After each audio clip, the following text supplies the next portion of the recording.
So, Pennsylvania trip.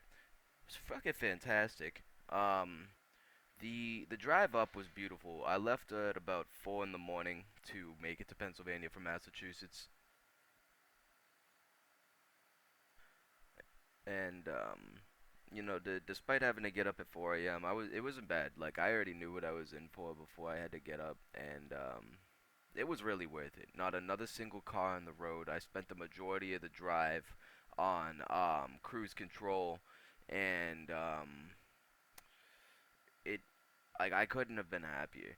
Um, the first thing we did when we got there, me and my girlfriend visited this little Celtic park.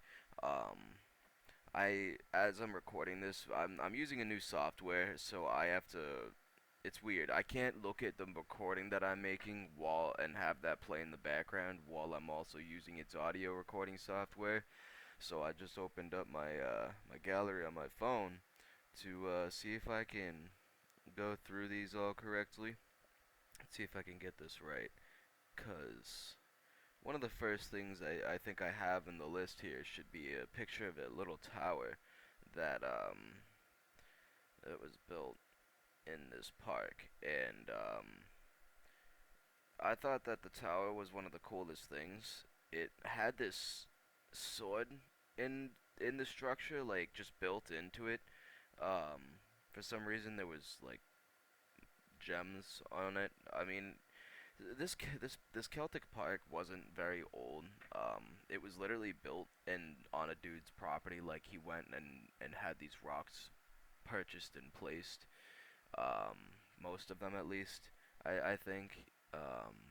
I actually got to meet the guy that owned the place. He came out yelling at some people about flying their drones around on the property and threatening to shoot it out of the air with his shotgun and whatnot. Really nice guy though, despite that. Like as long as you follow his rules and whatnot and respect his Celtic property, you're good to go. Very nice guy. His wife sells crystals on the property and stuff too. But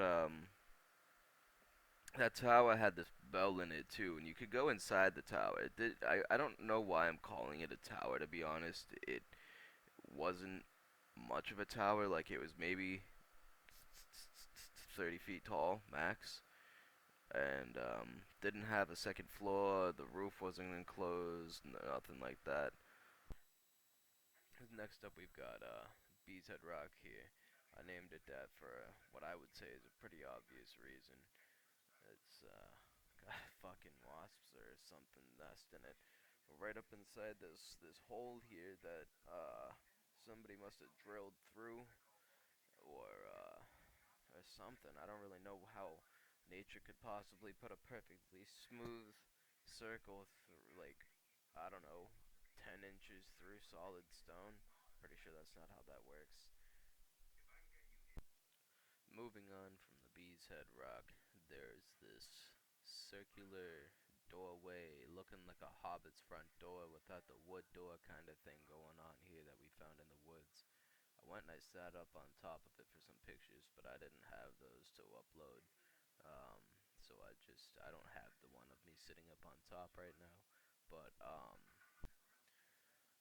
this here is the Hilltop Rock, I like to call it.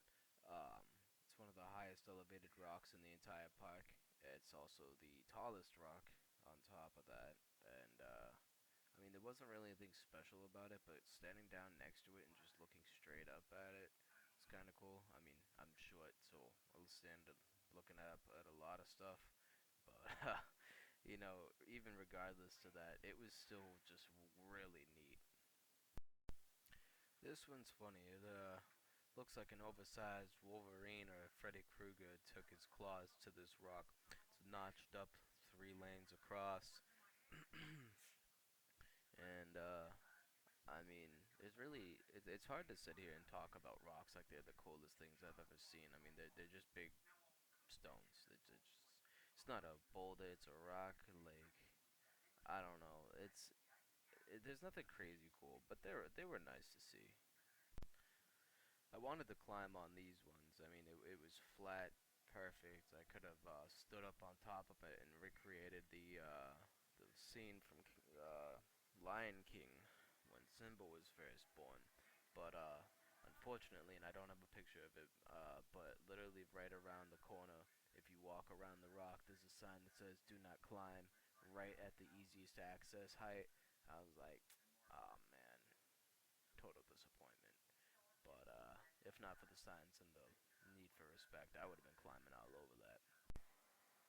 That goes for these ones as well. I did kind of walk around on these a little bit, but there wasn't much to see from there except for there was water leaking from somewhere in the rocks, almost like a waterfall dried out or something, but there was no water connections to it at all, so it was probably just water seeping through the dirt. So this was actually one of my favorite pictures. I didn't get to take many pictures while I was doing the zip lining.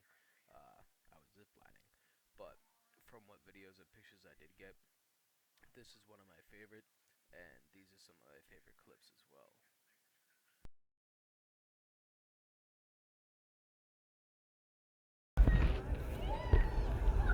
Can you chill, bro?